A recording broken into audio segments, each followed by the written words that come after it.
Hey everybody, welcome to Clear Lake, Manitoba, and the first episode of Hockey Talky, There's Something in the Water. The AHL announced today that December 5th will be the first time back for all AHL players. From now on, I'm talking hockey with you guys.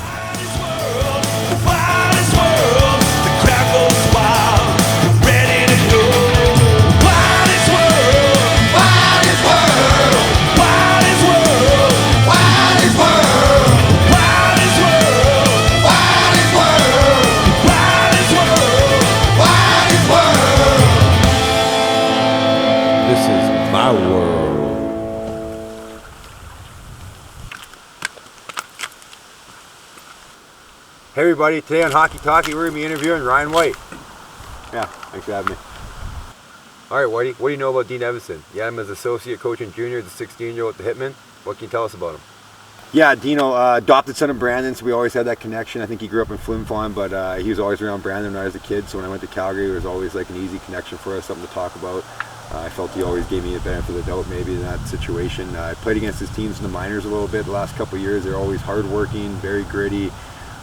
Maybe not the most skilled teams there in Milwaukee a couple times, but they definitely made sure you competed every night against them. And I think that would be the biggest thing he's going to bring to a team is compete level. You know, to me, I think I remember one story with Dino when I was playing in an East-West game, 5-on-5 scrimmage kind of thing right before Christmas time one year.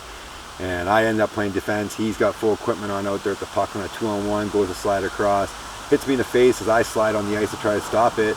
I'm laying on the ice looking for a little bit of love and attention, and the only thing I get up is "Get up, kid, quit whining." So that's kind of the standard Dino brings to the rink every day, and I expect to bring that to Minnesota. And there'll be, from what I've heard at a camp so far and a couple of the practices they've had, I know they were skating pretty hard there a couple of days when they weren't getting the drills done right, and you know, I'm sure he'll have them ready to go. I know once he got the intern tag removed there, I wanted to check in on Wild practice and watch a couple scrimmages there.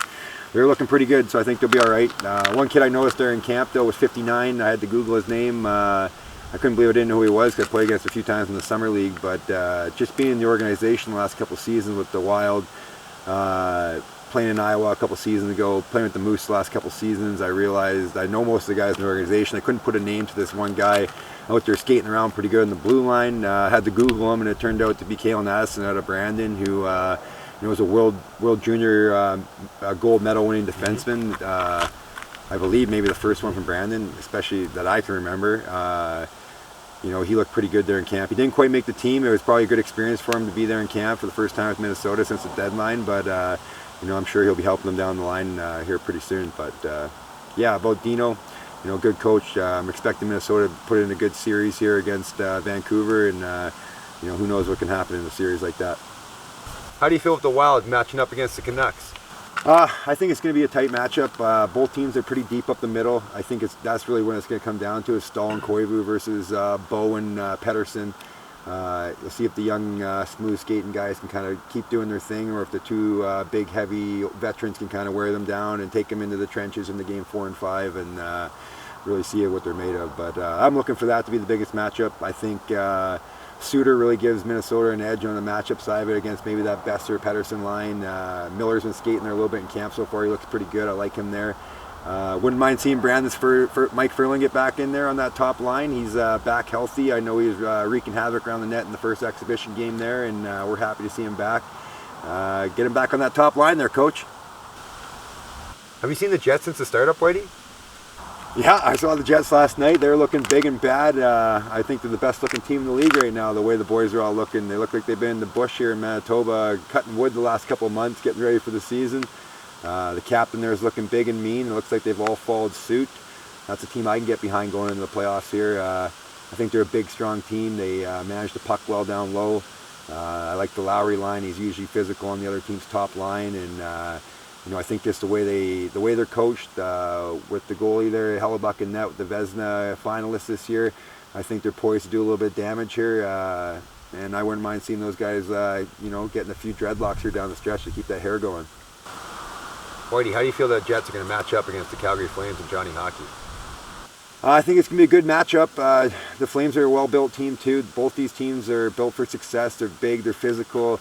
They have, the top two lines that can put the puck in net when they get the opportunity. So I think it's going to come down to goaltending. I give the edge a little bit to Winnipeg there. I like Hellebuck a little bit more. I like Rittich, but it's a playoff series. Anything can happen. We've seen stranger things happen before, so it's going to come down to that. But it's really going to be a tight series, I think, and the winner of this one could be having a lengthy stay in the bubble. I think that's going to be a tough one. Lots of connection with the Hurricanes down in Carolina from Brandon. They're playing the Rangers in the first round here. Whitey, what do you know about them? Yeah, I'm cheering for the Canes. I think they're going to be in tough. I think Edmonton's going to have a big role to play against the Breadman. They're going to have to be physical on them. They have to slow them down. I was watching the Rangers the other night. When you have a playmaker like that, everyone looks for him. They all want to go through the distributor. You're going to get your second assist. You're going to get the puck back when given goes. I think they're going to need Jordan Staal against that line quite a bit. Someone near him all the time, taking away his time and space, making it hard for him. So games 3, 4, 5, he's worn down. That's going to be the biggest test. I think the only other thing for the Rangers, I think that gives them a chance is the King. If they get him in there and playing well, anything can happen in playoff hockey when your goaltender's playing well. So you can't predict anything, but I think we're rooting for the Canes here, hoping to get that one done. So you're cheering for the Canes, Whitey? I know last year Joel Edmondson brought the cup back to Brandon for the first time as an active player since 2007 when Aaron Rome had it in town with the Anaheim Ducks. I know Morgan Geekie out of Strathclyde had a strong finish at the end of the season. 3 goals and an assist, I think, in 2 games. I know a lot of people around here are pretty disappointed when the season ended because he was so hot there. We're hoping he can kind of continue that, get back in the lineup and get scoring again. Always fun watching the local guys. I know there's another tie to Brandon as well. A former teammate of mine, Jordan Martinek, was born in Brandon. Not a Brandon born and raised player, but he was born in Brandon, so he definitely was drinking a little bit of the water there. So we are cheering for the Hurricanes around here to get by the Rangers. I know they're going to be in tough against the Breadman. Allenquist in net. They got some scoring up front. It is going to be a good series. I do think the Canes are a little bit more of a hard-working team and have the benefit of the doubt in my mind, but you never know when to play in series like this. Hawks, Oilers, changing of the guard 2.0. Islanders, Oilers circa 1983. Do you feel any of the same connection here, Whitey? Yeah, I think this is a win-win for the Oilers. You win the series, that's great. You lose the series, it's definitely going to be a learning experience for you. It goes back to the story I've had told by many coaches over the years. 83 Oilers couldn't get over the hump, couldn't beat the Islanders. The Islanders were late in their career. I think they've won 3 or 4 Stanley Cups in a row at this time. The Oilers lose at Nassau. They're about to walk down the hallway. The sucky thing about losing there is you got to pass the Islanders locker room on the way out of town. And I think Wayne and the boys, as the story goes, expected the locker room to be busy and partying and drinking champagne out of the cup. And little to their surprise, Brian Trache and Dennis Potman have ice bags all over them and blood coming out of their faces and exhausted and can barely move. And after sweeping the Oilers in 4 games, the Oilers are going back in the plane. They're ready to play 4 more. And I think that's the moment they realized what it takes to actually be a Stanley Cup champion. And obviously the rest is history. So I think for the new Oilers guard here with Connor and Leon going up against Johnny and Patty Kane, 2 absolute legends with two Stanley Cups, have nothing but legendary status behind them, and either way here, if they win or lose the series, it's going to be a great experience for them. Nothing but a win-win here for the Oilers. The Hawks, I know they're not the same Hawks of old with the background of the Dustin Bufflins and the Andrew Ladds and the Marion Hosses and Andrew Shaws of the world, but they're still a good team with these guys, and they made some acquisitions down the stretch. I think it's going to make them competitive here, and should be a good series, and hopefully Johnny can do some damage there. Well, thanks a lot, Whitey. Really appreciate having you. Thank you. To all you guys watching Hockey Talky out there, thanks a lot for listening. Hope to see you again next week. Don't have too much fun in the lake this weekend.